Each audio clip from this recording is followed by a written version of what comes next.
I was born premature, ADHD. They didn't know what it was. I had a stutter. I had a focusing issue. It wasn't quite dyslexia. It was some kind of weird. I had to go to special doctors for that. I was put in a special needs school for knowledge school at UCLA. And I was like 8, 9 years old.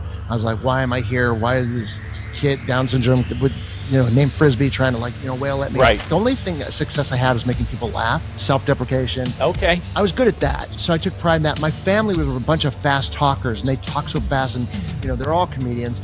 My brain was fast, and that's the thing that people don't know about ADHD. The brain works fast, and my mouth couldn't catch up with my brain.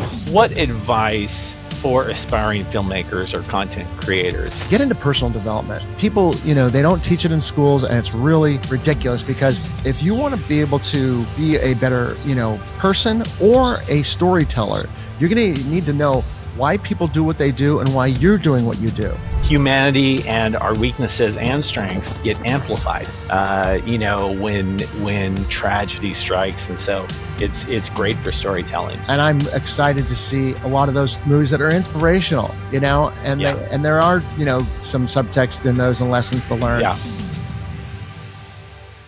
All right, welcome to the show. This is Uncle Nene's Nerdcast. I'm Nathan Fletcher, your host, aka Uncle Nene. My guest today is a pretty special guy. Got an incredible story, incredible background in the sci-fi world. We love the long shot. We love the underdog. And my first guest has a kind of his own hero's journey, and we're going to take you through that. It's pretty interesting. I'd like to welcome to the show Michael Stein. Welcome.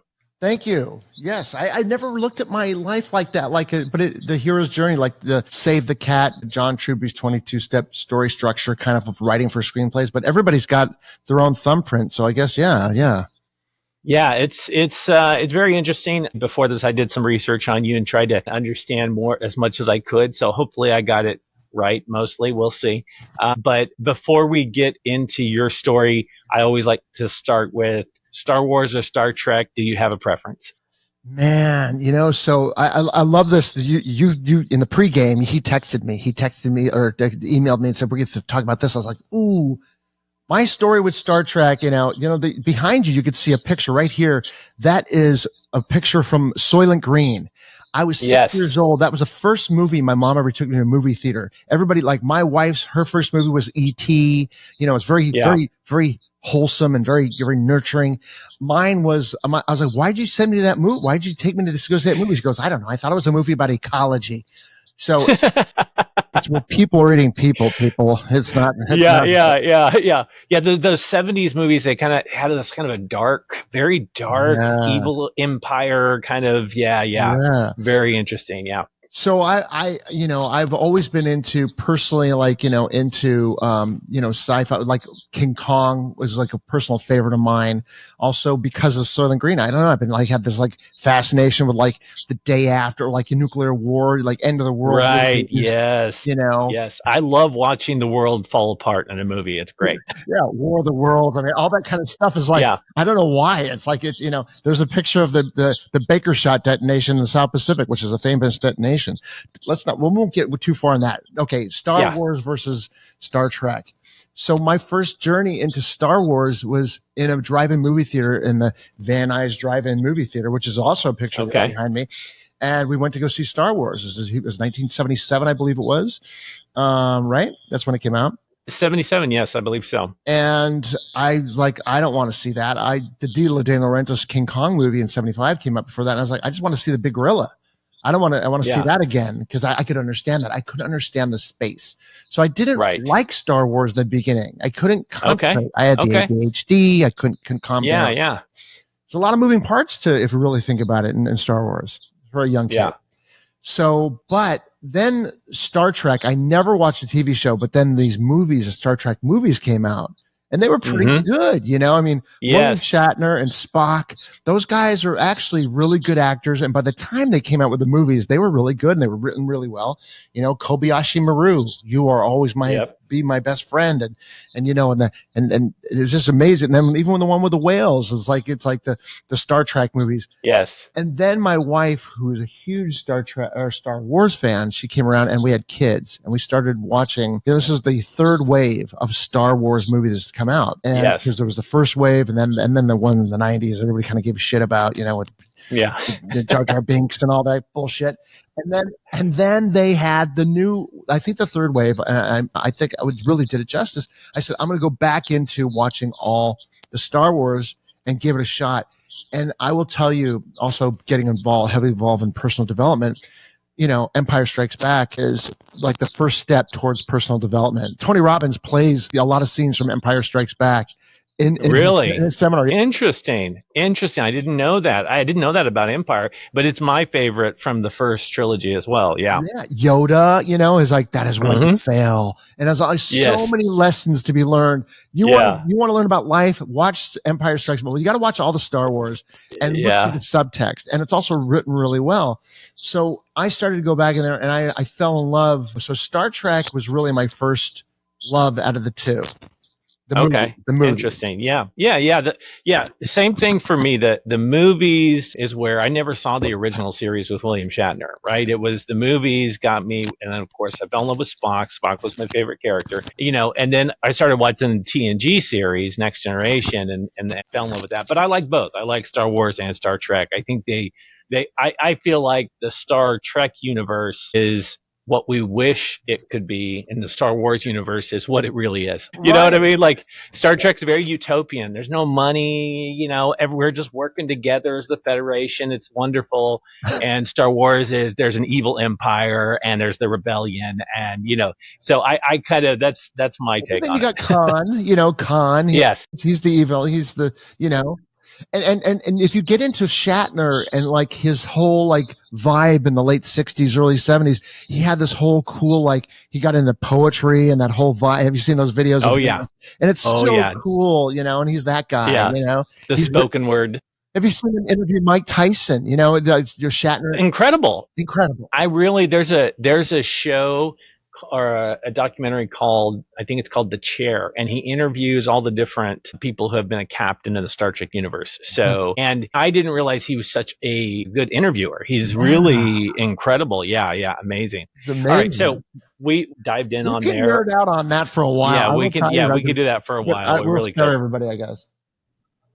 I'd like to get into, you know, your story as being a, 19-year-old stand-up comic in Los Angeles. And then, you know, you, of course, early in life, you're on neurodivergent, ADHD as well. And so I totally identify with that. Starting off from being a kid and then becoming a stand-up comic in 19 and talk a little bit about just like what that life was like and how that, because it's, I think, unfathomable to a lot of people that a kid that, you know, could stutter and has ADHD and things like that, and then 19, a stand-up comic, like that to me is incredible. So talk to me a little bit about how that happened. Right. So I do a podcast called Long Shot Leaders, and I consider myself a long shot. And, you know, basically I was an unplanned child. My mom constantly, you know, used to remind people, hey, he wasn't planned.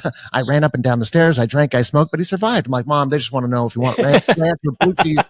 You don't need to tell everybody the story. Yeah. Plastic or paper, you know, everybody should tell the story. You know, so my grandmother, you know, since my dad made a lot of money and lost all the money, and I was the youngest in a family, a large family. So I had to sleep with my grandmother in the same room off and on until I was 9 years old. And my bedtime story was like, you know, how she escaped the Russian concentration camps. So you like me to lie? My dad was a New York homeless street kid, you know, and he became, you know, so you're lucky to, like, he didn't finish the 8th grade, but he started business when he was 13, you know, so you grow up with these things. I'm like, I consider myself a long shot. I was born premature, ADHD. They didn't know what it was. I had a stutter. I had a focusing issue. It wasn't quite dyslexia. It was some kind of weird. I had to go to special doctors for that. I was put in a special needs school for knowledge school at UCLA when I was like 8, 9 years old. I was like, why am I here? Why is this kid, Down syndrome kid with named Frisbee trying to, like, you know, wail at me? Right. You know, I was like, you know, it was just weird, you know, so I was like, the only success I had was making people laugh, you know, self-deprecation. Okay. Yeah. So okay. I was good at that. So I took pride in that. My family was a bunch of fast talkers, and they talk so fast. And there's a large family, like, you know, typical Jewish crazy, family, and everybody talking over each other, and they're all comedians, and I couldn't. My brain was fast, and that's the thing that people don't know about ADHD. The brain works fast, and my mouth couldn't catch up with my brain. There's so many things you're thinking about. So I would stumble over words, and I didn't really. And also, I had a lot of health issues, and I didn't really have any success other than that making people laugh. Other than when I saw the movie Rocky, like most American kids, I said, "Hey, here's a guy like me. He's not smart. They say he's not smart. Yeah, he keeps on trying. He's funny because he was funny. Yeah. Oh yeah. He always tried to tell jokes. And I said the only difference between this guy and myself is he's physically fit. So I said every day since then, so I was like 11 or 12 years old, I said, I'm going to be physically fit. Start exercising every day. And by the time I was 16, I became a physical fitness trainer. I was like, oh, time plus effort, just like, it's my second success. Okay. So then, I had a high school tutor, I wasn't a good student. And she said, what do you want to do? And I said, I want to be like the calculator kid, like my dad. He sold all these calculators, and he became a millionaire. And I want to start my own business. And she goes, well, why don't you work with your hands? Because now they're meant to do what they want to do. So I said, screw you. My dad never finished 8th grade, became a multimillionaire. Granted, he's living in a van outside of the house that he bought in Encino, but he was successful. Yeah. So started a business, failed, after a couple of days. So made like 2 sales within an hour, and then they would make sales out of that. It was summertime, and I, just graduated like 2 days before. So I said, let me figure this out. Went to City College, took acting, took psychology, took business. And then I wanted to do stand-up, but I was 19, just turned 19. And I said, I'm going to do stand-up. And I brought a lot of people there, and I did well, for my first time. But I said, I can't make any money doing stand-up. I know comedians don't make money for a long time. But I brought a lot of people here, and nightclubs were really big in the late 80s. So I dance clubs. And I said, I could promote nightclubs. And within 6 months, I started a dance club called Off the Wall. It became, in 6 months after that, became the #1 nightclub promoter in Los Angeles, in my age bracket. Wow. And that's great. And that helped me, I started doing more stand-up. It helped me meet people. Like my first acting role was playing Dirt Diggler, and the Dirt Diggler story was a short film to It's Paul Thomas funny Anderson. You mentioned that. Yeah. So I want to show the folks. I think you're 21 when you did this, right? Yeah. Yes. So I'm going to show a clip. No one's ever done this. This is cool. This is you, right? Yeah, look at that, long hair. That's Bob Ridgely, who was in the movie Philadelphia, lots of movies, and he passed away with cancer. Oh, he's very recognizable. I knew I recognized him. I didn't know what from. But that's you. So you were fit. Yeah, you definitely were working out. Yeah. That was I was a fit stand-up comedian, inspiring actor, nightclub promoter. I had a lot of energy. Yeah, there it is. Yeah, I had those. Look at the look. Oh wow. So how did that come about? Paul Thomas Anderson, of course, incredible director, would go on to do Boogie Nights, in which you have a cameo on, and then he did There Will Be Blood and all these other amazing movies. How did you come across him doing this short film, which was, I'm guessing, shot on video, it looks like, or was that? Yeah, that was probably video. So how did that all happen? He was dating Jody Goober. I was dating Elizabeth Goober. And he needed a ride home one night, and I walk out of the Goober's house, and he's like, because he crashed his Cherokee. He got a Cherokee when he was 16, and he crashed it. And his dad's like, I'm not buying you a new car. So he's like, can you drive me to my house? I said, sure. And I had him rolling on the way there, and we were making him laugh. And he's a funny guy too. Yeah. He's got a great sense of humor. A lot of people don't know that.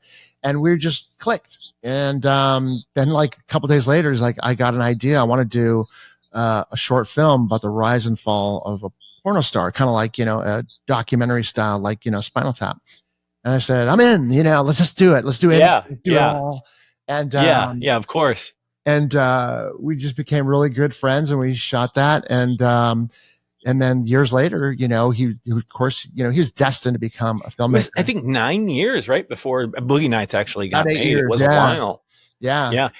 Now, I do have the clip of you in Boogie Nights, which I think I had no idea this was you until I did my research, and I was like, oh my God, that's a hilarious scene. So let me just show it.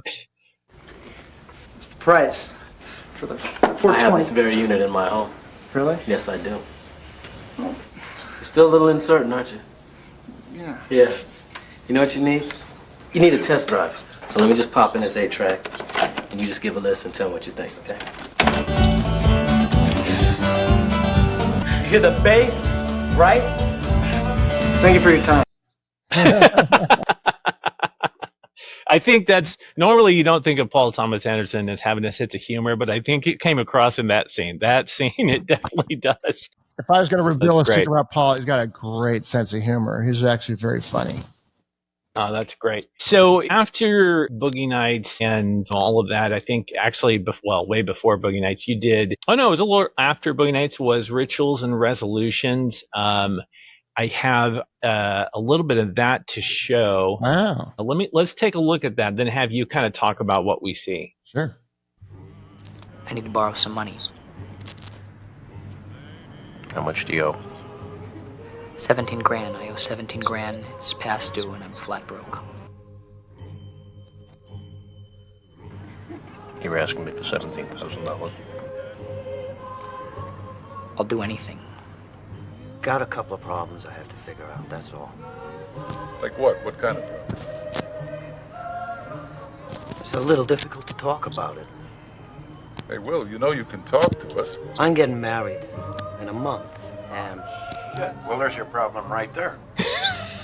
But I keep getting these thoughts. I love that line. Well, there's your problem right there. So tell me about this. I hadn't heard about it. It seems really interesting from what I could find online. Yeah, that's a trailer to Rituals Resolutions. It's a half-hour short film, dramatic, dark comedy. And it's about 320 stories about people that have let their negative rituals rule their life. They all decide to try to kick their habits and become better people within, one night, but they all compromise themselves before the night is done. And there's a dark twist at the end.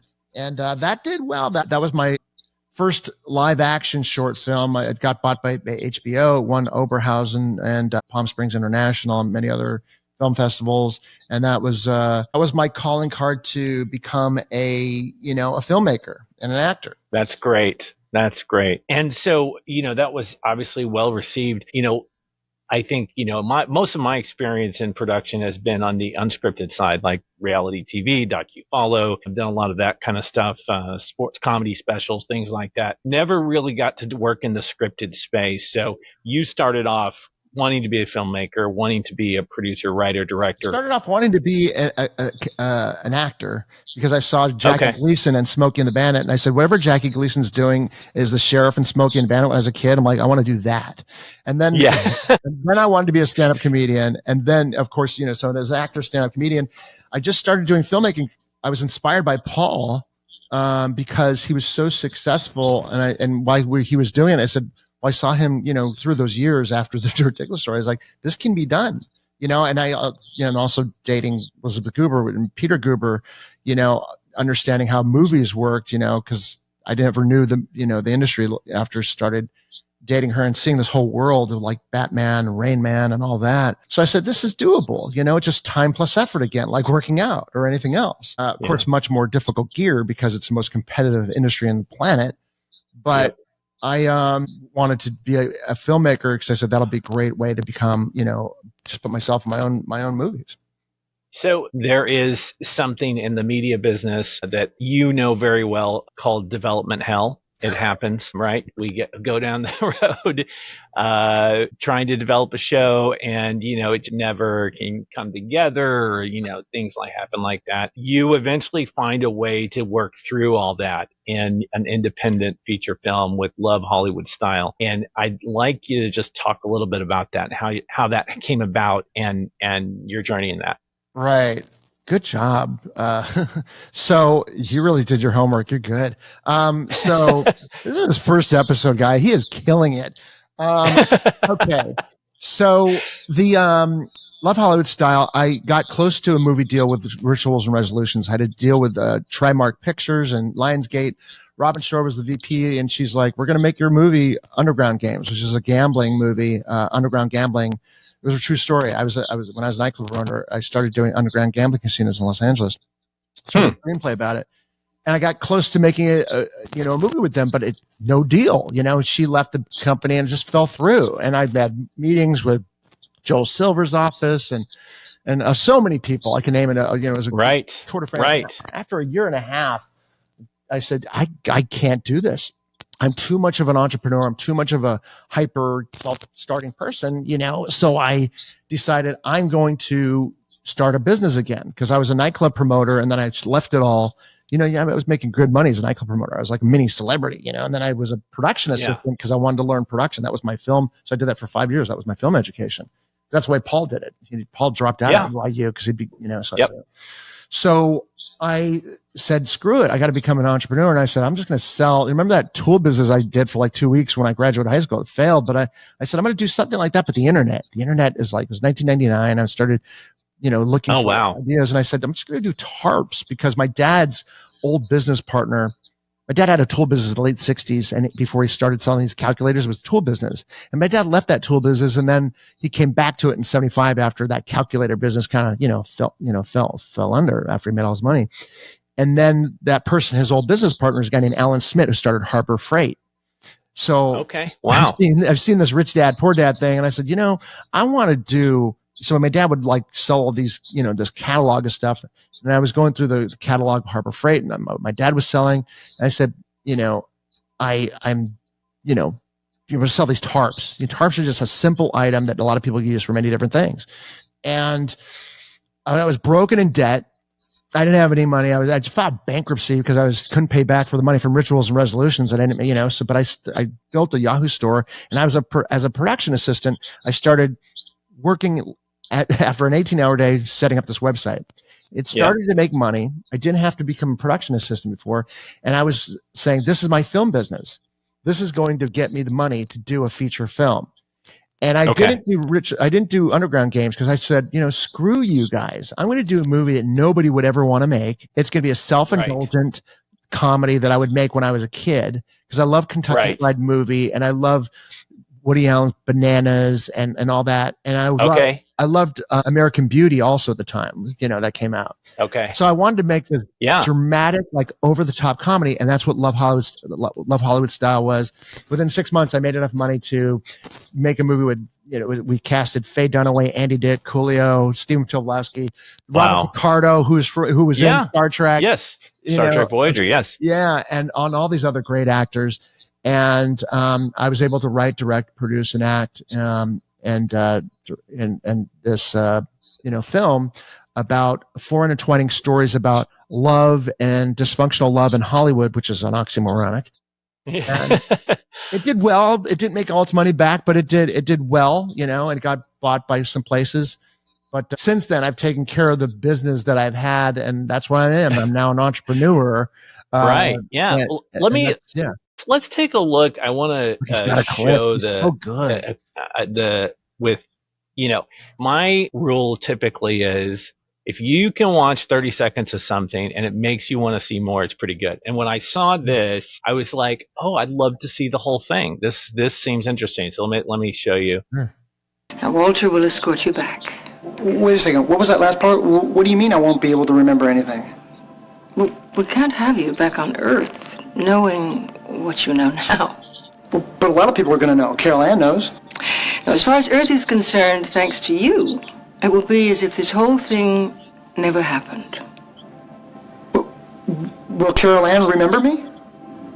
I'm afraid not, Milton. But that's not fair. I mean, this is the greatest thing that's ever happened to me in my whole life. And now no one, including myself, will ever know that it even happened? So that was great. So tell me, what was it like working with, of course, the legendary Faye Dunaway? Oh God. I was like telling myself, I said, Mike, I said, win, lose or draw. This is like, we had a chance, she did have to get paid, but I said, I knew how to be an independent filmmaker at that point. Cause I did a documentary, before I did Rituals Resolution, I went around the country for 4 months. I knew there's some tricks. And one of the tricks are, ladies and gentlemen, if you want to be able to get some good talent, you send out the script, and it did help that I did Rituals and Resolution. And I was coming off like a really good thing. But, I sent out the script and they said, well, she's busy. And I said, well, look, I'll tell you what, let's dial back with them. I had my B cast and my A cast. The B cast was like, if she doesn't come through, I'll use this person. The A cast is, hey, look, if Faye's available, send over that script again one more time. We knew her lawyer. And I said, look, if she's not doing anything, let's do it. Let's have her play God. and I knew that would appeal to her. I said, yes. I said, it's going to be done very tastefully. It's going to be done with, with a lot of drama, but it's comedy, there's a lot of subtext in all this, because I'm a heady person. And she liked that because I write for actors, so she said, fine, 10 grand in a bag, 4 hours. I said, we're gonna shoot everything around you at a studio. We're gonna have a car pick you up, make everything easy and simple for everybody. See, right. Every objection was already kind of done out, and solved. And that's how we got Faye Dunaway. And what it was like to work with her, I said, Mike, I used all my, because I've studied, acting to this point, since Dirtjuggler Story, I started acting, studying acting every day, with Eric Morris and so many acting teachers. And I was really in tune. So I got to play tennis, so to speak, as an actor, hitting back and forth with multiple Academy Award winning, heavyweight.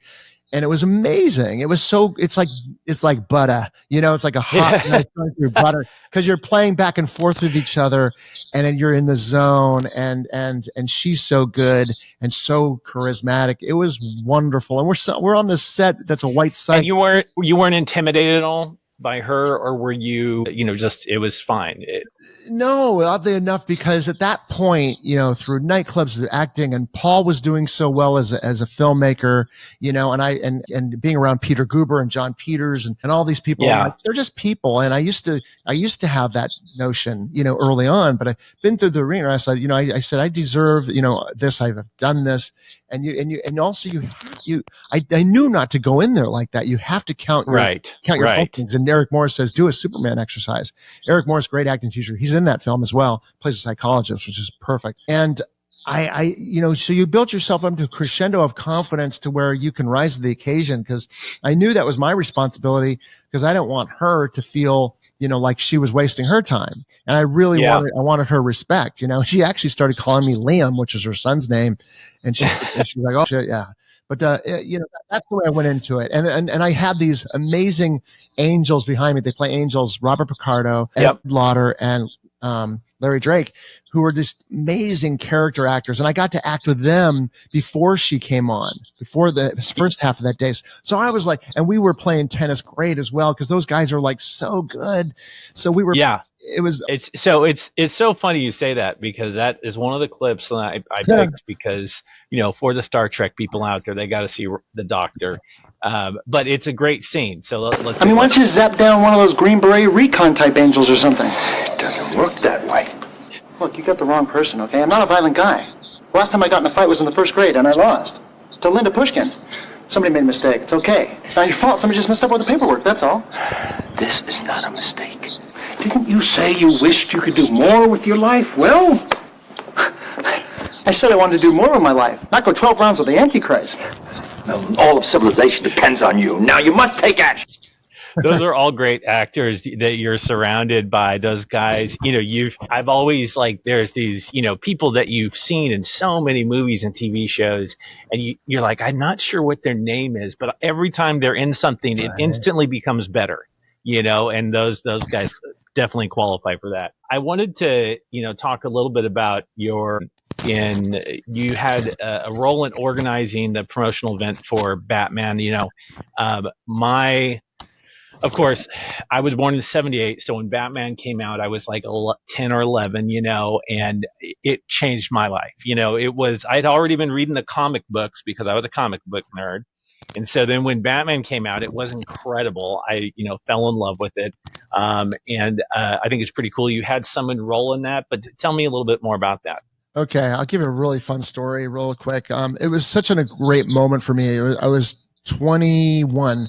And I was up in Aspen with the Goobers, and I felt like a fish out of water, because, I'm like, oh my God, this is insane. These guys, I mean, you're talking about a lifestyle. Took private Learjet there.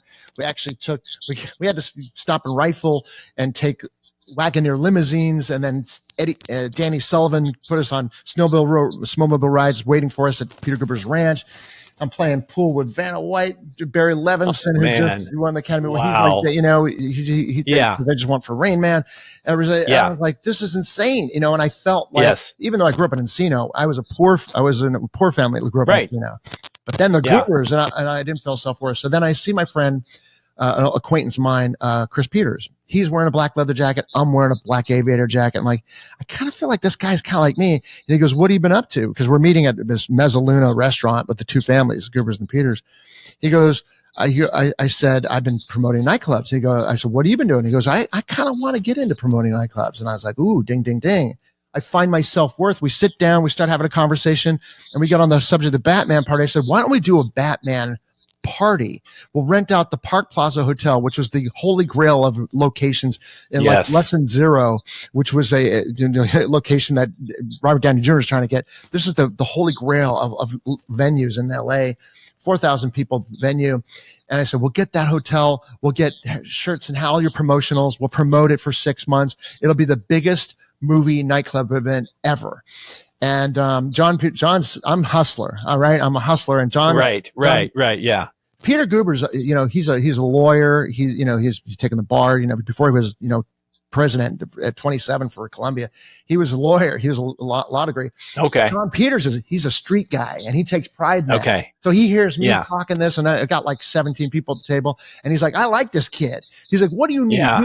Because I'm flowing, right? And he goes, what do you need? Yeah. Well, if we can get your Rolodex, and get all those people invited and send out email, he goes, so you tell me if we get the Rolodex, you can get 4,000 people. I'm like, we could charge 20 a head. It'll promote your movie and all that. And 2 weeks later, we're walking on the Warner Brothers lot, and he's walking us around, and I'm meeting with the head of advertising at Warner Brothers, Rob Friedman, and And you're 21 when this is happening? Yeah. Oh my God! Wow. Keep in mind, I was in my age bracket. I was a top nightclub promoter in LA, so it was easy to get a lot of favors in the LA club scene. And then I got that venue. I got, Matt Dyke of Delicious Vinyl, who started that company. He was my DJ. But we had so many other things I could just go on and on. But it was the first time people saw the logo. So it said, there's Goober Peters Productions, right? So I said, Stein Peters Productions presents logo, the party. And that's exactly what they did for the premiere that was after our promotional party, Okay. Because we were promoting this 6 months in advance. So I said, Rob Friedman saw my invite, and he kind of gave it, same thing. And it was amazing. It was a great time promoting it, being around that whole atmosphere. And that was a wonderful experience. And I always look at the Batman, like that. That's great. Yeah. It's funny. When I was about the same age, 20, 21, somewhere in there, I started working in production when I was 16. So when I was 21, somewhere in there, I was already being put in like to manage different things and leadership roles. And one of the things that I did was we had a concert series. And so I'm running a concert down in South Texas on the island. And these are huge. It's a Spanish concert, but 10, 15,000 people showing up, and I'm managing the event. I'm in charge of the event, right? I'm paying all the artists, hiring security. I've got a whole crew that's doing it. Yeah. But I can tell you that it was so much pressure at being 20 years old, 21. And it was, it's a pressure cooker. I mean, and things did not go smoothly. If you know anything about the promoting business, the concert business, anything like that, things don't go smoothly with artists, with security, with police, with everything. And so I can definitely identify with that. But it's a baptism by fire. I think it hardens you. You learn things, and then you take those skills elsewhere. So my hat's off to you for that. The other one thing I wanted to talk about was your Long Shot Leaders podcast. I want to play a little clip, and then you can tell us a little bit about what you're doing with this. Let's take a look. How are you going to make sure that like every book is going to really have the quality? It's going to be in the stores. Everything's going to be like, how do you really get the most out of that book for that person that has that book? Promotion, advertising, everything. Yeah, well, a big chunk of that too is Michael is actually at our writer's retreat. So he's there for the whole month. I pop in for about a week. So he guides everyone through the process. I mean, he is the number one book strategist in the world. So nobody knows books and publishing more than Michael Drew. So he's a legend in the space. So he guides everyone through it. He has a whole process and system. But then we also have editors and graphic artists to make sure it all gets done as well. So tell us a little bit about what this podcast series is and what you're doing there. That was a really good friend of mine, Davin Michaels, who's a New York Times bestseller author himself. Long Shot Leaders is like, I wanted to do a podcast years ago, and it's been about 3.5, 4 years now, 3 years. And I said, if I was going to do one, what it'd have to be something that is me, and like, I can't do anything, when you're a stand-up comedian, in heart, you're like, you have to talk about what's you. You can't be anything else other than is you. Yeah. So I said, I consider myself a long shot. So I need to, and I feel like I've seen ups and downs. I can go through a litany of like so many ups and downs, but I've navigated out of that, and I find sustained success, eventually to where I haven't gone down again. And I said that would be an interesting podcast to talk about people that, have been long shots that have started from, it doesn't have to be monetary. It could be any kind of adversity, have started from a low point and navigated out of that and have found sustained long-term success, whether it's financial, physical, mental, metaphysical, relationships, whatever. And that's what Long Shot Leaders is all about. That's great. It's I think that's true. I know for myself, I started this podcast because my both of my daughters had grown up, moved out of the house, and I have all this spare time. My wife and I have our dogs, but other than that, we have spare time. And I'm a consultant and in my professional business, and so I have some free time. And I said, well, if I wanted to do something, what would I do? And it would be, it'd be a podcast about science fiction, fantasy, movie making, TV shows, all of that, because that's what I love. And so, it's funny. I think when you do something you love, it's very easy, and usually it works out better. So that's great. So before we wrap it up, I thought a few questions I think that our listeners would really enjoy. I guess as a storyteller, are there particular science fiction or fantasy creators that jump out to you that like, I love their storytelling approach? Anything that kind of jumps out? Well, you got to go with the granddaddy of them all. You got to go with Spielberg. I mean, he just knows how to, whether it's the vibration of the water or, yes. it's just, he knows his Hitchcockian type of tactics. And he has what I would call at this point, when it comes to science fiction, unconscious competence, to where he has such a level of mastery when it comes to storytelling, that when you see his films, it is so insanely like crafted in a sense that he knows the psychology of what a good sci-fi movie can do. So, yes, as my wife walks by in the room, she's E.T. I was going to say that my wife watched her walk by, and I'm talking about it. We're a big Spielberg, and look what he does in that. That's Jordan fading back 3 points, nothing but net filmmaking. Absolutely. It's like I never went to film school, but watching all of those movies over and over again was my film school. I just learned so much from watching those. Spielberg is one of the masters. I mean, Jaws. I mean, you can go on and on. I agree completely. Let's see. I guess what advice for aspiring filmmakers or content creators? I think you have a lot of experience. You've been through the grinder. You know what it's like. What advice would you give them if you had, one piece of advice overall? What would that be? Well, I navigated out of filmmaking and acting to become a full-time entrepreneur. So I would, say if I could go back to do something to have a long sustained career in acting and filmmaking or entertainment, first of all, start as soon as possible. Back to Paul, he was 6 years old in first grade, and he wrote one of his assignments says, what do you want to do when you grow up? It says, I want to be a writer, director, special effects man, producer. I can do everything. I will do everything. Listen to that. Listen to that. Tell yourself you can do, and also believe in yourself and start as early as possible. Anybody, as far as starting early, I've talked to so many people, on the podcast now.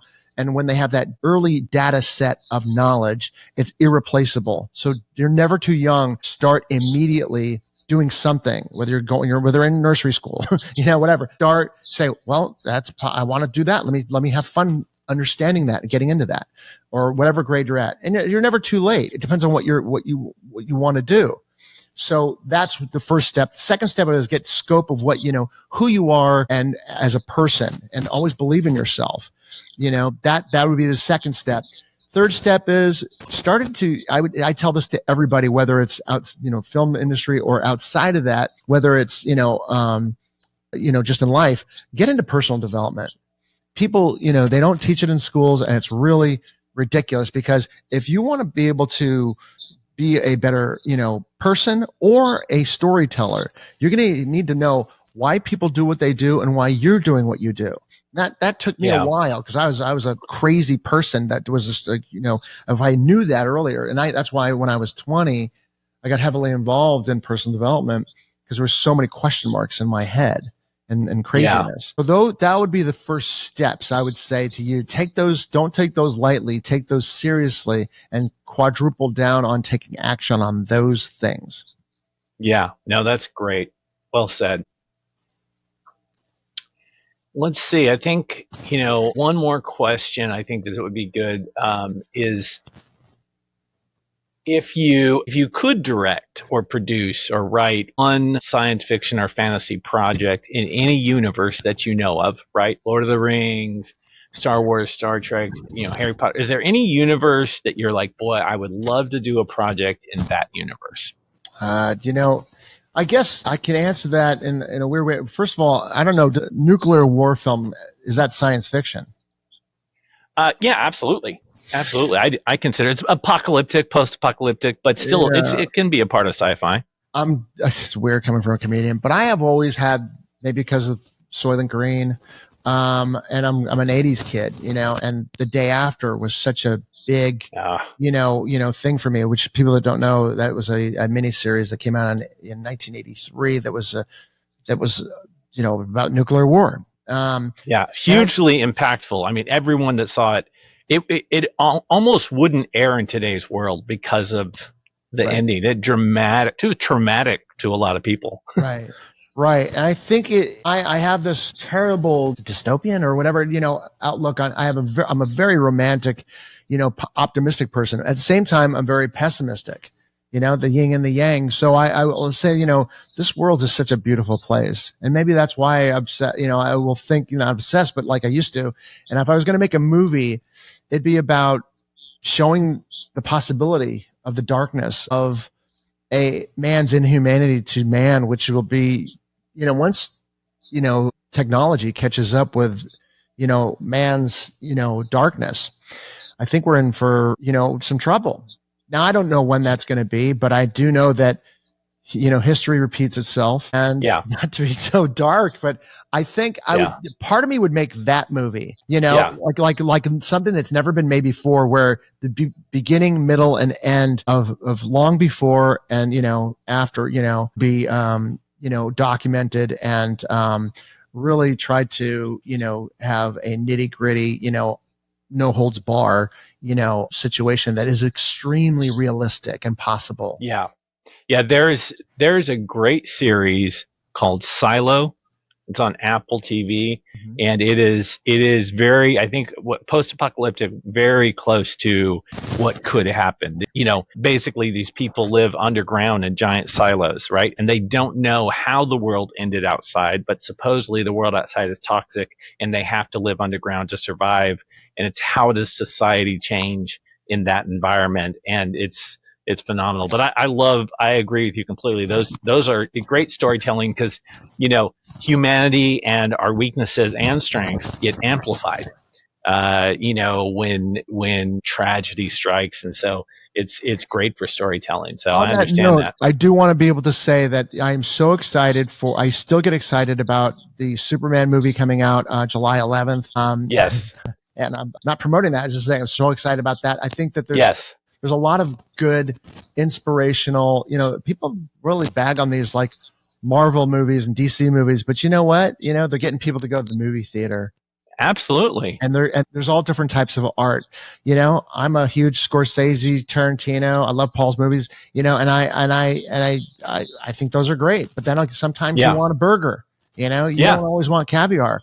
So, and I'm excited to see a lot of those movies that are inspirational, and there are, some subtext in those and lessons to learn. Yeah. Well, it's like, I agree completely. So, Robert Downey Jr.